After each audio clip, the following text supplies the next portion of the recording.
The TV1 News is proudly brought to you by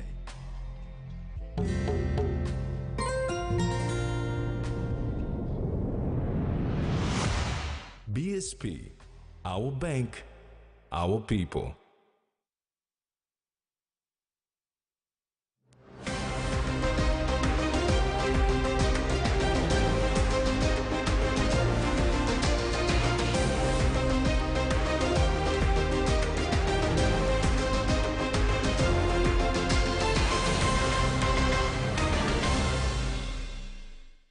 Hello and welcome. This is TV1 News. I'm Tracy Pa.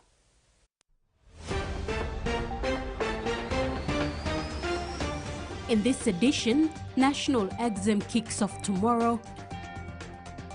Recruitment not fulfilling its purpose. And Steamship celebrates 30th anniversary.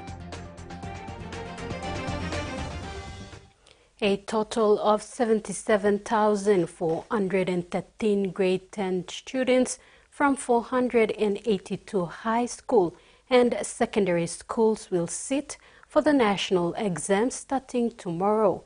The grade 10s will be the first, followed by grade 12 on October 14th and October 21st for the grade 8s. A total of 230,276 students in grade 8, 10 and 12 from 4,113 schools around the country are expected to sit for their final examinations. These include 1,200 grade 8 students from 3,400 primary schools, 77,413 grade 10 students from 482 high schools and secondary schools, and 32,863 grade 12 students from 225 secondary and 6 national schools of excellence.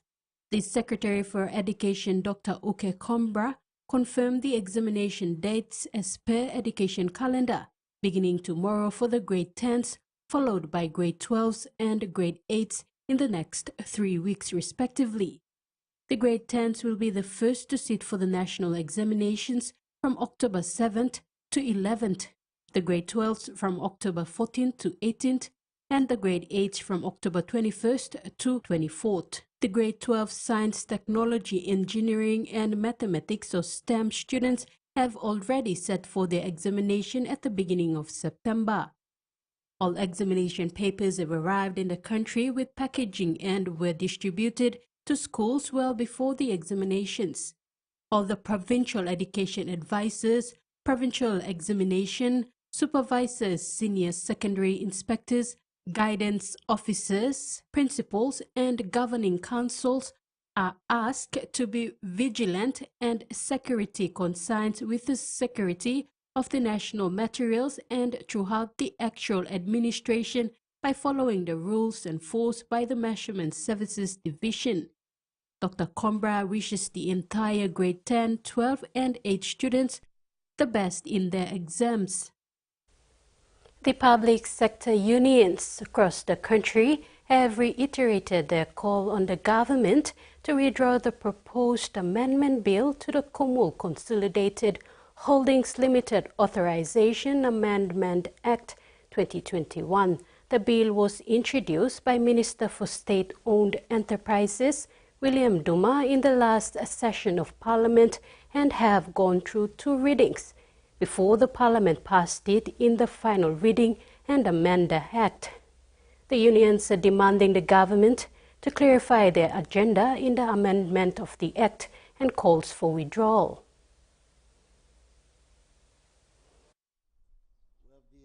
In support of the call made by the trade union fraternity, led by PNG Trade Union Congress and PEA, the public sector unions are reiterating the call and demand the government to withdraw the proposed amendment bill to the Kumul Consolidated Holdings Limited Authorization Act 2021.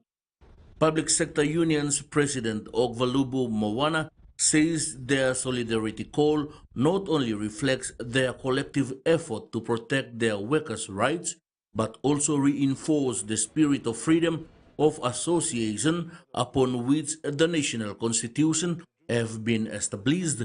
He said the government's action attacks the bolts and nuts of our democracy. Moana further stressed that Minister Duma's experience with the use of Essential Service Act 2002 last year with PNG Power has indicated less care for workers' rights.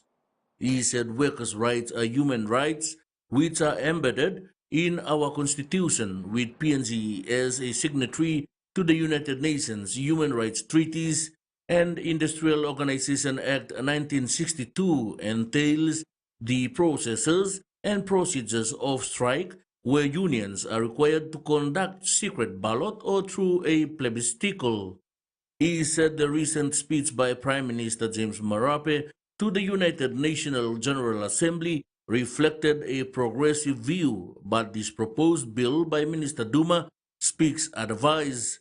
Moana emphasized that this union solidarity call is collectively warning Minister Duma to withdraw the amendment bill and further called on land MPs not to support this bill. Minister Duma in the last parliament session explained that the primary objective of the proposed amendment is to formulate legal solutions that will recognize and balance the rights of workers to go on strike so that the legally mandated duty of MSOEs to operate efficiently, profitably, and with social responsibility and is not compromised to the detriment of the end users of the essential services. The amendment will protect the provisions of essential services provided by state-owned enterprises by creating a controlled environment in which the employees may exercise their right to execute strikes without disrupting the supply and provisions of essential services to the public within the meaning of the Essential Services Act 2002. Freddie Moe, TV1 News. The Royal Papua New Guinea Constabulary's recruitment process currently is replacing the aging workforce and those police officers dismissed from the force due to ill discipline rather than building the force to 10,000 strong. The Police Human Resource Division revealed this during the Commission of Inquiry into the RPNGC January 10th riot recently. Due to the merging of law and order issues escalating in Papua New Guinea, the government has tasked the RPNGC to build a force to 10,000 strong. Right. Therefore, the RPNGC has implemented the recruitment process to meet the government's demand. However, RPNGC HR Management Acting Director Paul Unipite said the recruitment drive is not meeting its intended purpose but replacing aging policemen and officers dismissed from the force. We are not increasing the manpower in the RPNGC. We sort of replacing those who died, a lot of that retired. And those that there's no real increase. There's no real increase. It's replacement. It's just a replacement. We are saying that we recruit to increase, but for me, I see that there's no increase. He clarified that the recruitment exercise is crucial and the government and RPNGC should be serious about providing enough funding to continue the recruitment of policemen and women. We can manage the recruitment process or the recruitment stages, but we need to have some funding, more funding to do recruitment because with these two current recruitment, it costs a lot and we don't have that capacity to not capacity in terms of finance to making sure that recruitment is an ongoing activity every year. Unipite added that those recruits who have passed out recently and others who are yet to undergo training do not have positions created for them. He said these are some areas that need to be fixed to ensure the recruitment drive is not only recruiting to replace but also to increase manpower. Yes, that's the establishment that's really lacking in the it's lacking. meaning that those that responsible must be making sure that there must be enough positions available in the RPNCC for us to have more recruitment coming in. The Commission of Inquiry into the Royal Papua New Guinea Constabulary January 10th riot has revealed that many police officers were forced to rent due to limited accommodations. RPNGC HR Management Directorate Acting Director Paul Unipite revealed this when testifying during the COI recently. Accommodation is an issue faced by the RPNGC, where many police officers are forced to rent outside rather than enjoying the luxury of living under a staff house issued by the RPNGC. The acting director for the RPNGC Management Directorate, Paul Unipite, said annually his directorate receives complaints from staff who are forced to rent outside but has done nothing to look into this issue as there is limited accommodation to cater for them. Unipite said these police officers do not have accommodation allowance and are often faced with the struggle of paying rent based on their salary. However, he said the fortnightly pay they receive is not enough to sustain their daily needs. He said that most of the police houses are occupied by retirees who are still living in those houses awaiting their finished pay. The acting director said it is unfair to the new and upcoming police officers who are forced to rent outside.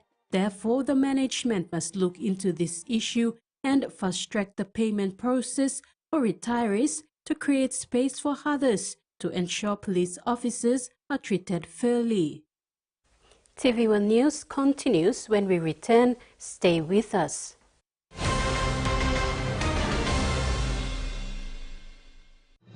Experience a convenient and smarter way to do your banking with BSP Mobile Banking. You don't have to leave the office or your home to pay for bills. You can view your account balance, transfer funds, top up phone credits, or purchase easy paid units wherever you are.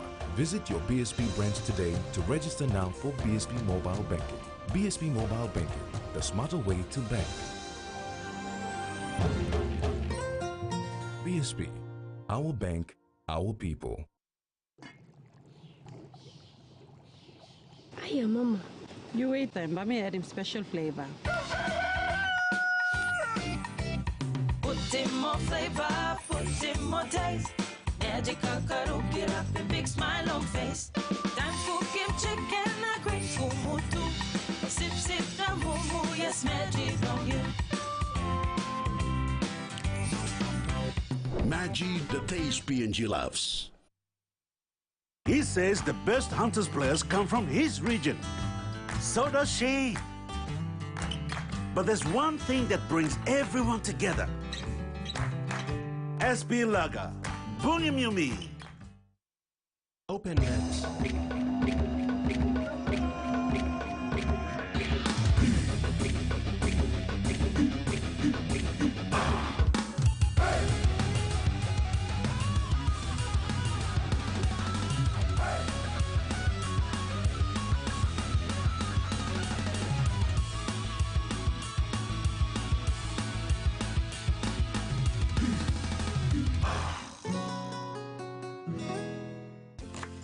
Favorite meal for the day does feel good.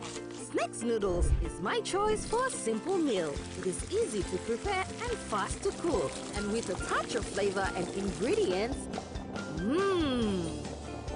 quality noodles that can be cooked and enjoyed in many different ways. You see, my whole family loves it. It's made here in PNG and comes in different pack sizes. Snacks noodles, tastier but you like it more.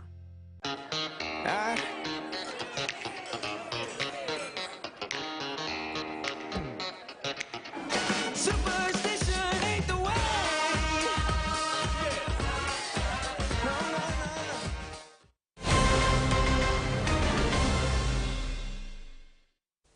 Thanks for staying with us. Highlanders from around Wana local level government in Samarai Moria district of Milne Bay province gathered recently to witness the opening of the Pimolosi Komsago United Church on Hungara Island.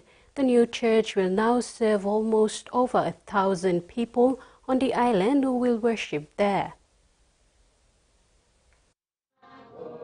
The people traveled from neighboring islands of Samurai, Logeia, Sidea, Sariba, Basilaki, Anagusa, and as far as the Engineer Group of Islands, among others, to witness this occasion. Hungara Island has an increasing population of almost 1,000 people and is commonly known for its vast fishing activities and religious Christian beliefs. There are 3 sections of the village on the island, and the United Church opening was for the Paimolosi Kamsagu section. The other 2 sections of the village uses the main existing United Church buildings on the island. Member for Samurai Murua District E.C. Henry Leonard was also present to officially open the church building, as it was dedicated by the United Church pastors and leaders. In his remarks, Leonard commended the hardworking people of Hungara Island, as the new church building was a self-built initiative and project by the people. He stressed that this was the true spirit of development and progress when people themselves initiate and goes ahead with programs and leaders come in to complement their efforts. Leonard presented a 10,000 kina cash and 2 pigs with food items for the church congregation as a contribution from his office for the celebrations. Hungara village in the Ward 10 area of Kokoda local level government of Soe district in Northern Province held its first ever Hungara floricultural show recently. After 3 months of preparation, the event was hailed a success. The show was made possible by local company Oro Miners. Patron of the show, Claire Ninai Mbahe, heaped praise on the local women and promised to make it an annual event. The women in the Kokoda LLG area showcased their flowers with unique features and styles depicting the beauty and culture of the Kokoda people. President of the Hungara Floricultural Show, Glenda Wine, was very emotional as women from Ivasusu Asi, Koriri, and host Hungara proved beyond expectation in the flurry businesses. The show ended with the fashion parade as local boy David Kilapet emphasized his tribesmen displaying his very own fashion designs after returning from the PNG Fashion Week show in Port Moresby. Turning abroad, tomorrow, the southern states will move their clocks forward by an hour, marking the start of 6 months of time zone confusion. Queensland voted no to daylight savings more than 30 years ago, but it is an issue that continues to polarize. Many are not asking whether it's time for the Sunshine State to give daylight savings another go. As the setting sun. Yet after decades of arguing about turning back the clocks, it's the greatest thing since canned beer. Yeah, all the bloody arguments. I like the curtains. Queenslanders are still no closer to consensus on daylight saving. Hell yes. It would mess up everything. More time for cocktails. Metres from the border between Tweed Heads and the Gold Coast, members of this bowls club say 1 hour divides more than just 2 states. They're crossing the lines all the time. So they see that as being the one community. The Sunshine State tried daylight saving more than 30 years ago. The seemingly endless summer came to an abrupt end with a referendum in 1992. Every time we have a discussion about a time, it always has to be preceded with the old, oh, are we talking Queensland or New South Wales? Andrew Tribe pays more just to keep operating his Tweed Heads caravan park over summer. I have to employ every staff member an extra hour every day to stay open that extra time. Research shows the majority of Queenslanders want change. Daylight saving is the single most petitioned topic in Queensland to the state parliament after car registration fees. But in the state's northwest, the days are already long and hot. Don't be so childish to turn the bloody clock back. We're all adults here. Just get up a bloody hour earlier. It's a serious problem for the kids out west when it's still 40 degrees at 9:30 at night and the sun's still up, and they've got to get up in the dark to go to school. Tropical fruit growers at Bungandara, near Yeppoon, don't support it. The greatest idea would be if New South Wales and Victoria gave it away. Dividing the state is another option.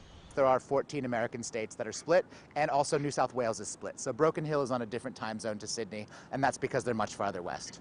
It may divide Queensland, but it's one issue the state's political leaders are united on. In the lead up to the October state election, both major parties have ruled out any changes to daylight saving, putting the question aside for another lap around the sun.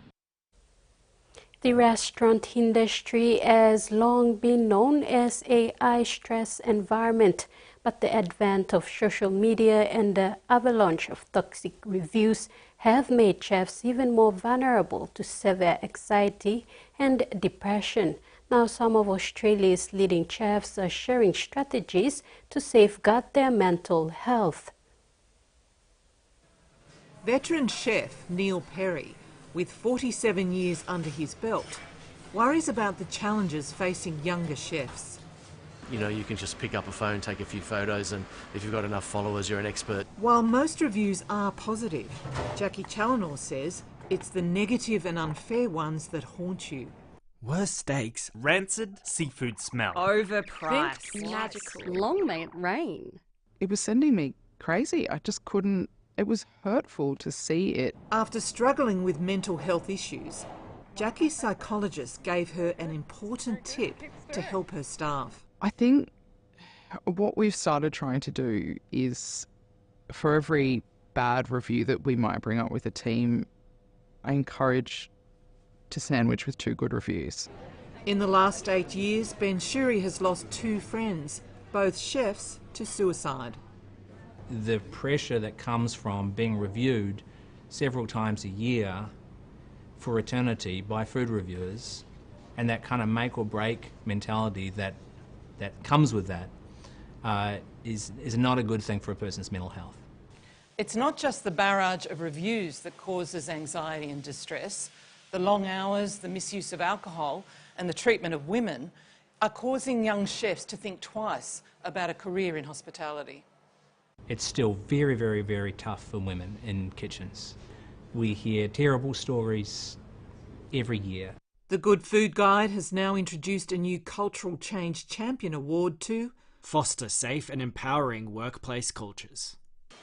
We need to set a higher standard today so that in the future the people who we're training and the kids that are going to come into our industry actually have an industry that's worth inheriting. Trying to take the heat out of the kitchen. This is TV1 News. Sports is next. Stay with us.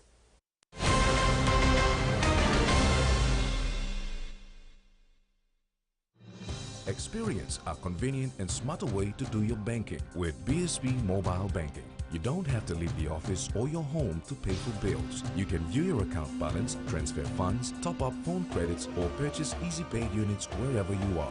Visit your BSB branch today to register now for BSB Mobile Banking. BSB Mobile Banking, the smarter way to bank. BSB, our bank, our people. A true champion is measured by their courage, their determination, and their passion to never give up and to always keep trying. With a delicious Milo in milk taste and added nutrients, Milo in milk is a great way to fuel our little champions with nourishing energy every day. Because true champions give it their all. Milo, PNG e Mia. Pine PNG made. Enjoying life when we work together, making happy memories that last forever. Hot in Tokyo, or old, a scale-race family meal with home. We'll bring out the smiles, cause it's our favorite from us. Sandy, see, all our scale rice, no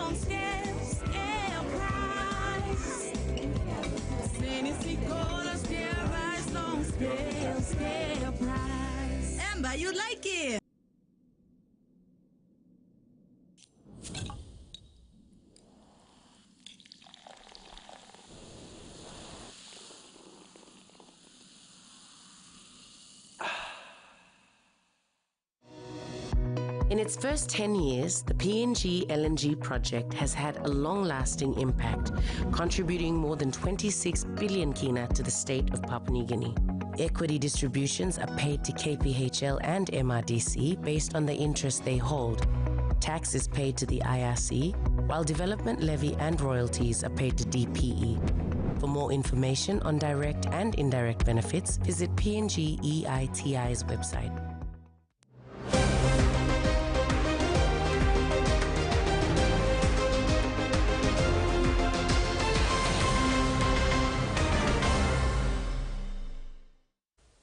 Welcome back. Prime Minister James Marape has been invited by Australian Prime Minister Anthony Albanese to attend the National Rugby League Grand Final this evening in Sydney between the Melbourne Storm and the Penrith Panthers. The invitation comes at a pivotal moment as Papua New Guinea is bidding for a place in the NRL competition in 2028. With the support of the Australian government, the Prime Minister's visit to the NRL Grand Final symbolises not only the strength of the Australian-PNG relationship, but also the hope and aspiration of a nation seeking unity through sport. The annual Steamship Rugby Sevens tournament has brought in 22 teams from National Capital District, Marabe and His New Britain provinces to compete. The one-day sporting event gathered employees of steamships, their partners, families and friends to the Santos National Football Stadium yesterday for the tournament. General Manager of Corporate Affairs Steamships, Vele Rupa, was excited to unveil the 38th annual Steamies Sevens, where men played rugby and women touch football. Corporate men and women showed up in true spirit of unison yesterday at the Santos National Football Stadium and supported their respective teams with pride. Over 20 teams participated in the one-day rugby event commemorating Steamy's 30th Rugby Sevens tournament anniversary. The participating teams came from Morobe, West New Britain provinces and the National Capital District. General Manager Corporate Affairs Steamships, Vela Rupa, said the event is significant for the steamships, affiliated companies and partners.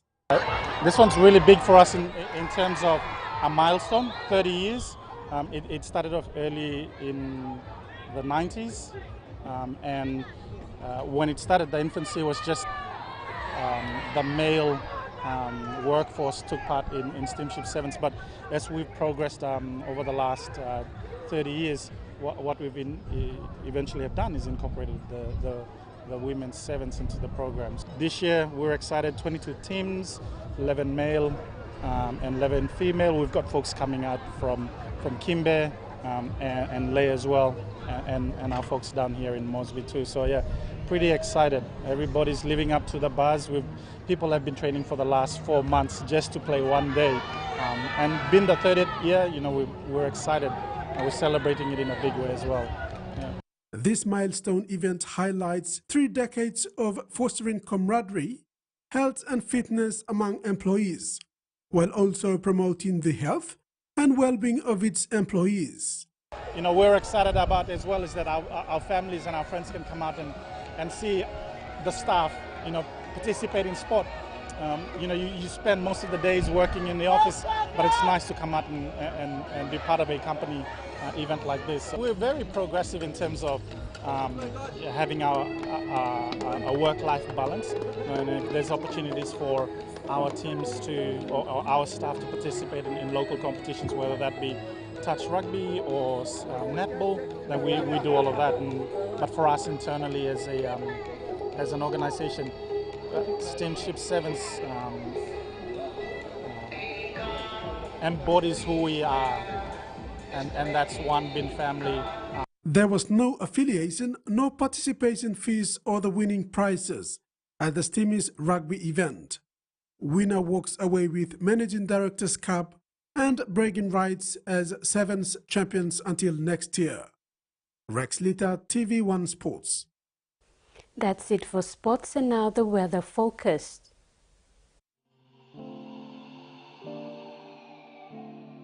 Southern, isolated showers and thunderstorm scattered over Milne Bay, Oro and inland Gulf provinces. Momase, scattered showers and isolated thunderstorms with areas of heavy rain and possible riverine and flash flood over Morobe, East and West Sepik provinces. New Guinea Islands, scattered showers and thunderstorms with potential heavy rain areas and riverine and coastline flooding along the southern coastline of Manus, West New Britain and Arab, and Highlands region, scattered showers and isolated thunderstorms with areas of rain drizzles. And that ends the news tonight. Have a top week ahead. Bye now.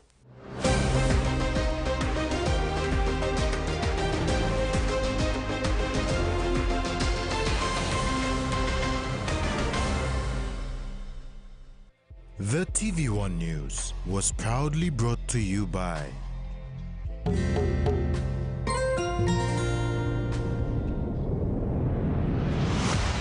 BSP, our bank, our people.